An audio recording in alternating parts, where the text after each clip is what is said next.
بخش معماری و شهرسازی مقامات اجرایی حاکمیت دولتی ناحیه دوستی در دوره استقبال ارزنده 35 سالگی استقلالیت دولتی جمهوری تاجیکستان 181 انشاءات تعییناتی گوناگون را به نقشه گرفته از پیام تا پیام با دستگیری صاحبکاران با ننگ و ناموس، مردم بنیادکار، مقامات محل، لایحه‌های مبلغ‌گذار کارهای سازندگی بنیادکاری را وسعت تازه می‌بخشند. و موافق نقشه چاره‌بین‌ها شماره انشاءات‌ها به 181 عدد می‌رسد که ما در سال‌های 2022 تا 2026 با 181 انشاءات را به استفاده دادیم. در سال‌های رشد صنعت باشد 28 عدد انشاءات را کارخانه‌های خرد و میانه را به نظر گرفتیم و تا حالا ما موافق نقشه چاره‌بین‌های خود در سال‌های 2022-2023 زیاده از 156 بنا انشاءات را به استفاده دادیم که این 86% نقشه ما را برابر می‌گیرد. به بنیاد انشاءات تعییناتی گوناگون در ساحه‌های معارف، تندرستی، فرهنگ، ورزش، بنیاد کارگاه و کارخانه‌های صنعتی، تعمیر راه و کوپرک‌ها، دیگر بنا و انشاءات حیاتاً مهم اعتبار جدی دادند.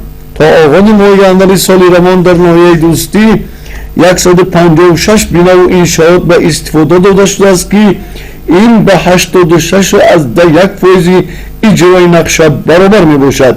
نقشه بنیادکاری در سال 2023 125% اجرا گردیده، 85 انشاءات تعییناتی گوناگون مورد بهره برداری قرار گرفته است، اما این نشاندهی حد آخری نبوده.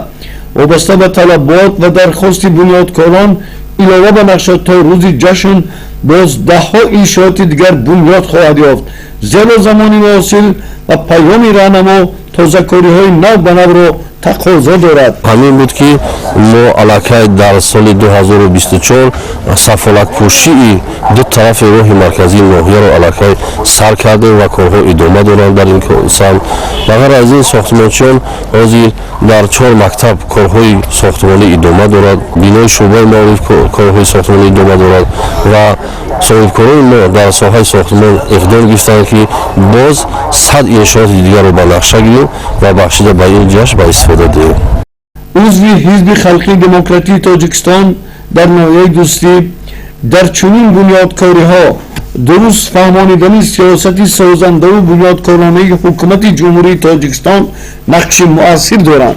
کارمندان حزب خلقی دموکراتی تاجیکستان همه روزه در یکجایی با مقامات اجرایی محلی حکومت دولتی ناحیه دوستی، بخش جوانان و ورزش ناحیه، بخش زنان مقامات اجرایی حکومت دولتی ناحیه و دیگر تشکیلات و مؤسسات، جماعت‌های شهرک دهات بخصوص همکاری کارمندان مسئول کمیته اجرایی حزب خلقی دموکراتی تاجیکستان با رئیس‌های کمیته محله، دیرکتورهای مؤسسه‌های تعلیمی همه روزه طریق کارهای فهماندهی در محل، طریق فهماندهی در شبکه‌های اجتماعی بخصوص شبکه فیسبوک و سامانه کمیته اجرایی حزب خلقی دموکراتی تاجیکستان در ناحیه دوستی کارهای فهماندهی را در بین محل، در بین جوانانی که امروز همه روزه در شبکه‌های اجتماعی میباشد و راه مانده شده است.